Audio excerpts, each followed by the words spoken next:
Hello dear friends, I welcome back to universal classes. I hope, मैं आशा करता हूं कि आप स्वस्थ होंगे, मस्त होंगे। और इसी के साथ हम आज शुरू करेंगे क्लास फर्स्ट है, जो कि पढ़ेंगे हम क्या, नरेशन। क्या पढ़ेंगे?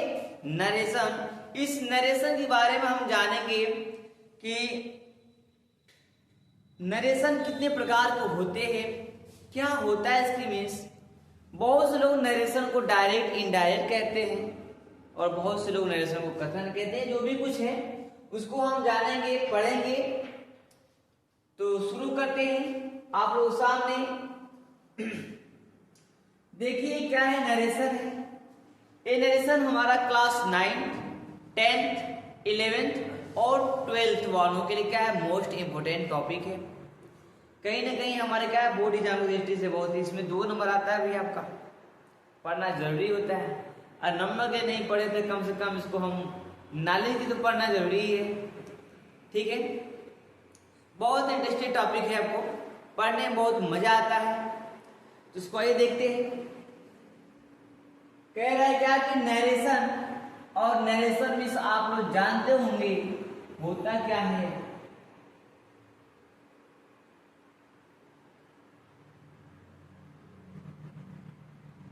नरेशन होता है कथन। क्या होता है? कथन होता है। ठीक है, लिखा गया है कि नरेशन शब्द का शाब्दिक अर्थ क्या होता है? कथन होता है। नरेशन शब्द का शाब्दिक अर्थ कथन होता है। इस शब्द का निर्माण नैरेट शब्द से हुआ है। जो नरेशन शब्द बना है ये नैरेट शब्द से बना है। किससे बना है? नैरेट शब्द से बना है। ठीक है, और आगे हम बढ़ते हैं। जो नरेशन लिखा है यहाँ पे, इस नरेशन को हम 2 भाग में बांट देंगे। इसको 2 भागों में डिवाइड किया गया है। पहला हमारा दिया क्या है आपको, डायरेक्ट स्पीच, जिसको बोलते क्या है, प्रत्यक्ष। और आपको सेकेंड नंबर में दिया है आपका इनडायरेक्ट स्पीच, जिसको हम बोलते क्या है, अप्रत्यक्ष। इतना समझ में आया? फिर से बारे में करते। जो हमारा नरेशन शब्द है इसका शाब्दिक अर्थ क्या होता है? कथन होता है। और जो नरेशन शब्द का निर्माण कैसे हुआ है? नरेट शब्द से हुआ है। ठीक, और नरेशन को हम 2 भाग में डिवाइड किए हैं। पहला क्या है, डायरेक्ट स्पीच है, जिसको हम बोलते क्या है, प्रत्यक्ष। ठीक है, और दूसरा क्या हमारा इनडायरेक्ट स्पीच है, जिसको बोलते क्या हम, अप्रत्यक्ष। ठीक है, आप इतना देख लीजिए। नरेशन को 2 भाग में डिवाइड किया हम, डायरेक्ट और इनडायरेक्ट स्पीच। ठीक है, तो पहला पॉइंट हम पढ़ेंगे यहाँ पे, जो दिया है क्या है कि डायरेक्ट स्पीच। यहाँ पे दिखाई दे रहा आपको, डायरेक्ट स्पीच है। इसको कह रहा है कि जब कोई ऑडियंस मतलब क्या होता है, श्रोता होता है। क्या होता है? श्रोता। श्रोता का मतलब क्या होता है बताइए? श्रोता वो होता है जो सुनने वाला होता है। क्या होता है? जो सुनने वाला होता है। ठीक है, जैसे कि कोई लीडर है, नेता अपने मन से स्पीच दे रहा है और जो पब्लिक नीचे बैठ कर सुनती है उसे क्या बोलते हैं हम? ऑडियंस बोलते हैं, सुनने वाला बोलते हैं, श्रोता बोलते हैं। ठीक है, अब कह रहा है कि किसी स्पीकर, वक्ता, स्पीकर किसका होता है? वक्ता हो गया। वही वक्ता जो लीडर है, मन से खड़ा होकर स्पीच दे रहा है, उसको हम स्पीकर भी कहते हैं। स्पीकर भी कह सकते हैं, यानी कि वक्ता हो जाएगा। ठीक है, वक्ता के स्टेटमेंट में क्या होता है? कथन होता है। यानी कि जो वो लीडर है, वो जो वक्ता है, अपने मुख से जो भी कुछ बोल रहा है ना, उसको हम इंग्लिश क्या बोलते हैं? स्टेटमेंट कहते हैं। आवाज नंबर, ठीक है, उसको क्या बोलते हैं हम? स्टेटमेंट बोलते हैं। जैसे कि हम ही कुछ बोल रहे हैं, हमारे मुख से जो भी कुछ आवाज निकल रहा है, आप सुन रहे हैं कि नहीं सुन रहे हैं? जब आप सुन रहे हैं तब ऑडियंस हो गए और हम स्पीकर हो गए। और जो हमारे मुख से आवाज निकल रहा है इसको स्टेटमेंट कहते हैं, कथन कहते हैं। अरे यार आवाज कम करो।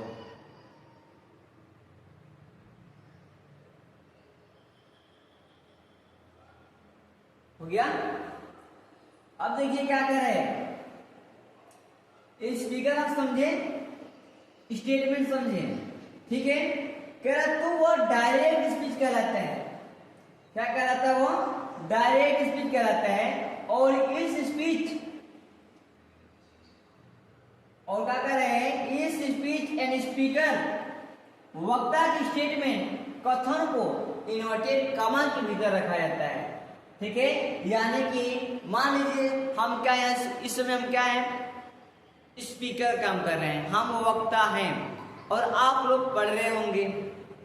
हमारी बातों को आप जब सुन रहे हैं तो हम क्या हो गए, वक्ता हो गए, स्पीकर हो गए। और जो हमारे मुख से आवाज निकल रहा है इसको हम क्या बोलेंगे, स्टेटमेंट बोलेंगे। और जो हमारा स्टेटमेंट निकल रहा है ना इसको डबल इन्वर्टेड कॉमा में रखा जाएगा, ठीक है। तो देखिए जैसे मैं हम एग्जाम्पल थ्रू हम समझ ले। कह रहा है क्या कि Shweta said comma inverted comma I am busy, यानी जो श्वेता है कह रही है आई एम बिजी। देखो यहाँ पे जो डबल इन्वर्टेड कामा यहाँ पे लगा है कि नहीं लगा है, यानी श्वेता जो बोली है अपना स्टेटमेंट दी है उसको डबल इन्वर्टेड कामा में रखा गया, देख लीजिए, ठीक है ना। और अगला एग्जांपल है, Veena said to me comma inverted comma I love you very much, यानी Veena said to me, Veena मुझसे कह रही है, जो भी बोली है अपना स्टेटमेंट दी है और जो स्टेटमेंट दी है उसको हम डबल इन्वर्टेड कॉमा में यहाँ पे रख दिए हैं। समझे? आप इतना समझे, समझ में आ रहा होगा, अच्छा लग रहा है। आगे बढ़े, आगे बढ़े, चलिए आगे बढ़ रहे हैं। अब देखिए क्या कह रहे हैं,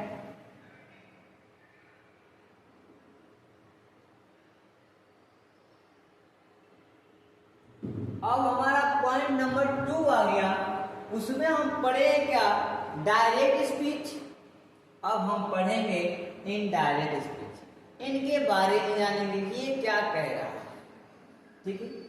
कह रहे हैं इनडायरेक्ट स्पीच यानी जब कोई ऑडियंस, श्रोता, जब कोई ऑडियंस यानी श्रोता किसी स्पीकर, वक्ता के, कोई ऑडियंस है ना, कोई श्रोता है, कोई किसी स्पीकर यानी वक्ता के क्या स्टेटमेंट, कथन को अपने शब्द, अपनी भाषा में क्या करेगा, अभिव्यक्त कर लेगा, समझ लेगा उसको, ठीक है। अभिव्यक्त करता है तो वह क्या करता है, इनडायरेक्ट स्पीच कहलाता है। अपनी भाषा में समझ लेगा तो हम क्या कहेंगे, इनडायरेक्ट स्पीच कहेंगे। क्या कहेंगे उसको हम, इनडायरेक्ट स्पीच कहेंगे, ठीक है। और क्या करें इसमें, इस स्पीच में इन्वर्टेड कॉमा को हम हटा देते हैं। जो हमारे स्पीच है इनडायरेक्ट स्पीच, इसमें इन्वर्टेड कॉमा हट जाएगा, ठीक है। डायरेक्ट स्पीच में स्पीकर के स्टेटमेंट को हम डबल इन्वर्टेड कॉमा में रखेंगे और इनडायरेक्ट स्पीच में जो स्पीकर का स्टेटमेंट रहेगा उसको हम इन्वर्टेड कॉमा से हटा देंगे। इतना समझ में? आगे बढ़ते हैं, एग्जाम्पल है, देखिए इसको समझते हैं। कह रहा है कि Shweta said that she was busy. देखिए कहीं इसमें इन्वर्टेड कॉमा लगा है आपको? नहीं लगा है, हट गया आपको इन्वर्टेड कॉमा। फिर क्या करें, Veena told me that she loved me very much. अब क्या हुआ, खत्म हो गया, यानी कि इन्वर्टेड कॉमा हट जाएगा इनडायरेक्ट स्पीच में, ठीक है। आगे बढ़ते हैं। अब हम देखेंगे कि जो हमारा डायरेक्ट स्पीच होता है, यानी कि जब हम पढ़ेंगे, एग्जाम्पल आपको देंगे हम रूल के साथ, जिसको आप लोग अपने भाषा में कभी पढ़े होंगे, सुने होंगे, तो जिसको आप लोग कहते हैं डायरेक्ट, इनडायरेक्ट, ठीक है, ठीक है। डायरेक्ट, इनडायरेक्ट, कोई एग्जाम्पल में आता है तो उसको हम वही बोलते हैं डायरेक्ट और इनडायरेक्ट। तो जो पहले एग्जाम्पल हमको मिलता है, प्रश्न मिलता है, नरेशन का क्वेश्चन मिलता है, उसको हम बोलते हैं डायरेक्ट स्पीच बोलते हैं। क्या बोलते हैं उसको, डायरेक्ट स्पीच बोलते हैं। और वही डायरेक्ट स्पीच यहाँ पे क्या कह रहा है कि डायरेक्ट स्पीच के दो भाग होते हैं।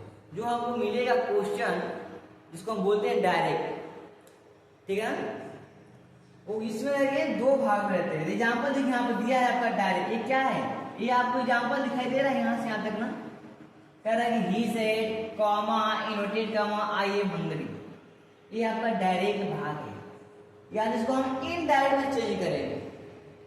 तो जो डायरेक्ट भाग है ये देखिए दो भाग में बटे होते हैं। देखिए कैसे बटे होते हैं, कह रहा है कि he said comma inverted comma, जो इधर का भाग है इसको हम क्या बोलते हैं, इसको हम बोलते हैं रिपोर्टिंग स्पीच। क्या बोलते हैं इसको, रिपोर्टिंग स्पीच। और जो कामा और इन्वर्टेड कामा के बीच का जो भाग है हमारे आई एम हंगरी, एक कामा और इन्वर्टेड कामा के अंदर है, इसको हम क्या बोलेंगे, रिपोर्टेड स्पीच बोलेंगे। क्या बोलेंगे इसको, रिपोर्टेड स्पीच। यहां पर हम लिख दें, यहाँ पे क्या बोलेंगे इसको हम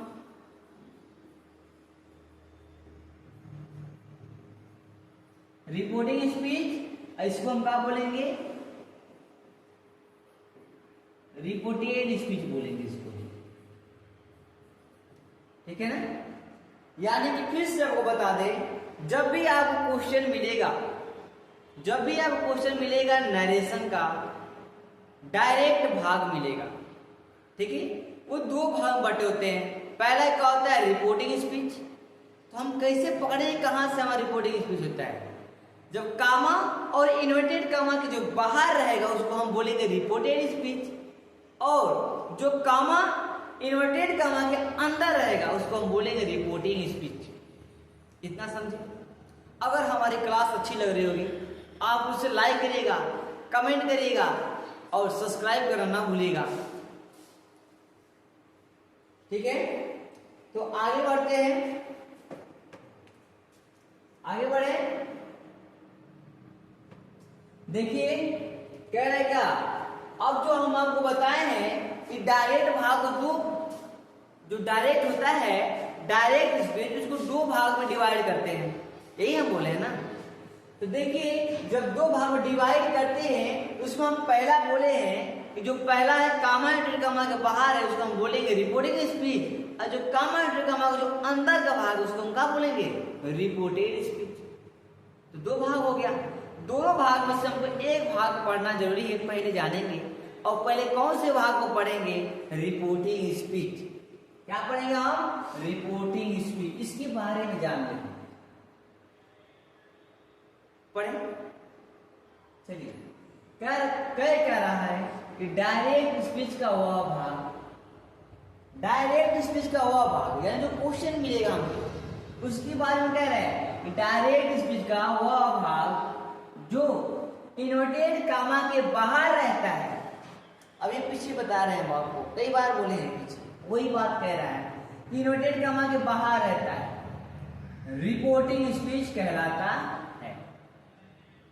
समझे। देखिए एग्जाम्पल है और इसकी हम थ्रू अभी समझेंगे कौन सा रिपोर्टिंग स्पीच है तो कौन सा रिपोर्टेड स्पीच है, ठीक है। देखिए कह रहा है कि मोहन सेड टू सोहन, यानी कि मोहन सोहन से कह रहा है, और कामा इंटर कामा दिया है, और आई हेल्प यू और कामा इंटर कामा बंद हो गया है, यानी कि इससे इधर क्या है हमारा एक कामा इंटर कामा के बाहर का भाग है। जब एक कामा इंटर कामा के बाहर का भाग है इसको हम क्या बोल देंगे भैया, इसको हम बोल देंगे रिपोर्टिंग, क्या बोले इसको, रिपोर्टिंग स्पीच बोल देंगे। और जो ये कामा इन्वर्टेड कामा के अंदर के भाग है इसको हम क्या बोलेंगे, रिपोर्टेड स्पीच बोलेंगे। क्या बोलेंगे इसको हम, रिपोर्टेड स्पीच बोलेंगे। अब समझ गए हमें आप। अगर आपको कहीं समझने में परेशानी होगी या समझ में नहीं आ रहा होगा तो कमेंट करिएगा, आपको इसका आंसर जरूर मिलेगा। आपको समझ में नहीं आ रहा है उसको समझ में लाना हमारी जिम्मेदारी है, और आप ध्यान से इसको क्लास को तब तक देखिए जब तक क्लास खत्म ना हो जाए। अगर 2 मिनट की क्लास मिस करते हैं तो आपको नरेशन जैसा टॉपिक छूट जाएगा, और नरेशन एक ऐसा टॉपिक है ये अपने पग पग पे का रंग बदलता है। नरेशन ऐसा टॉपिक भाई ना, ये पापा क्या करता है, रंग बदलता है। ठीक है, इसको क्लियर से हमको देखना जरूरी है भैया, ध्यान पूर्वक पढ़ेंगे। इतना समझ में आ गया? समझ में आया हो तो लाइक जरूर करिएगा, कमेंट करिएगा और सब्सक्राइब करिएगा। ठीक है, आगे बढ़े, इसको देख रहे हैं फिर से। देखिए, जो हमारा मोहन सेट टू सोहन है, कामा टिकमा के बाहर का भाग है, और जो है आई हेल्प यू है कामा टिकमा के अंदर का भाग है। जब अंदर का भाग है इसको हम बोलेंगे रिपोर्टेड स्पीच, और जो बाहर का भाग है उसको हम बोलेंगे क्या, रिपोर्टिंग स्पीच। सुना क्या? ठीक है, और देखिए जो हमारे क्या है, ये क्या हमारा है, ये रिपोर्टिंग स्पीच का सब्जेक्ट हमारा क्या है, मोहन है। ठीक है, और रिपोर्टिंग स्पीच का ऑब्जेक्ट क्या है आपका, सोहन है, और रिपोर्टिंग स्पीच का जो वर्ब है क्या है, सेल्फ। इतना समझ गए?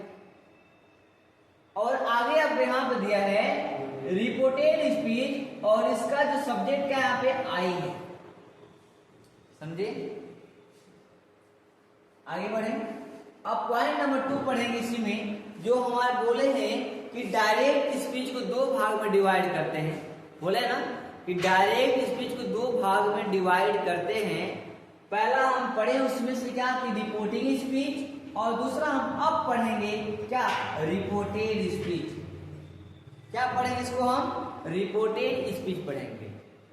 ठीक है, कह रहे हैं कि डायरेक्ट स्पीच वो भाग जो इन्वर्टेड कामा के भीतर रहता है। डायरेक्ट स्पीच यानी एग्जाम्पल आप यहाँ पे देख रहे हैं, बताए हैं, ये पूरा जितना एग्जाम्पल आपको दिखाई दे रहा होगा कि Mohan said to Sohan comma टिड कामा आई हेल्प यू, ये पूरा यहाँ से लेकर यहाँ तक क्या है, डायरेक्ट स्पीच। और इसमें 2 भाग में डिवाइड होता है। एक होता है क्या, ये क्या होता है आपका, आपको यहाँ पे हेडिंग दिया गया है क्या, रिपोर्टिंग स्पीच और रिपोर्टेड स्पीच। पहले ही बताया गया है कि जो कामा टिड कामा के बाहर का भाग उसको क्या बोलेंगे, रिपोर्टिंग स्पीच बोलेंगे, और जो कामा टिड कामा के अंदर का भाग है इसको हम क्या बोलेंगे, रिपोर्टेड स्पीच बोलेंगे। ठीक है, वहीं पे पॉइंट नंबर 2 में आप पढ़ रहे हैं क्या, रिपोर्टेड स्पीच। कह रहा है कि डायरेक्ट स्पीच का वो भाग जो इन्वर्टेड कामा के भीतर रहता है, रिपोर्टेड स्पीच कहलाता है। ठीक है, और उसी रिपोर्टेड स्पीच क्या बोलते हैं, कि वर्ब को वर्ब ऑफ रिपोर्टेड स्पीच कहते हैं। यानी कि जो हेल्प दिया इसी को बोल रहा है, रिपोर्टेड स्पीच बोलते हैं। क्या बोलते हैं उसको हम, वर्ब ऑफ रिपोर्टेड स्पीच। ठीक है, अब देखिए आगे कह रहा है कि जो डायरेक्ट स्पीच से इनडायरेक्ट में बदलने के लिए हमको यह जानना आवश्यक होगा कि इनवर्टेड कामा का जो अंदर टेंस है कौन सा टेंस है, और इसको जाने बिना हम चेंज कर सकते हैं तो हमारे क्या क्वेश्चन का आंसर सही नहीं हो सकता है। यानी कि हम बदलने में गलती कर बैठेंगे। ठीक,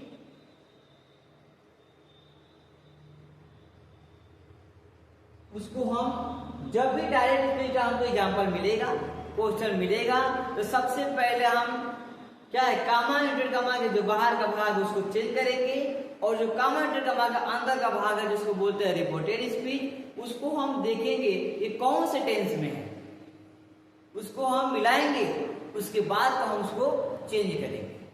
ठीक है, अब क्या कह रहा है, कह रहा है कि अर्थ के दृष्टिकोण से सेंटेंस के 5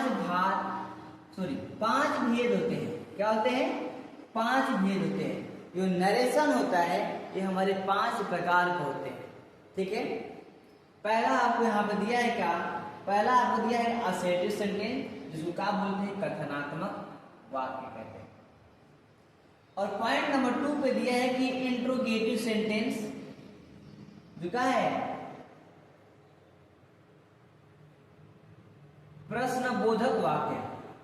ठीक है ना, इंट्रोगेटिव सेंटेंस क्या बोलते हैं हम, प्रश्न बोधक वाक्य। यहां थोड़ा मिसप्रिंट है। ठीक है, और पॉइंट नंबर 3 ये कह रहे हैं इंपरेटिव सेंटेंस, आज्ञाबोधक या आज्ञा सूचक वाक्य कहते हैं इसको हम, ठीक है।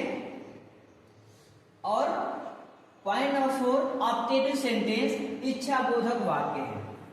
ये सब हम पढ़ेंगे एक एक करके रूल, और एक एक पूरी बारीक से पढ़ेंगे, एक एक क्लास में पढ़ेंगे, उसको हम समझेंगे, ठीक है।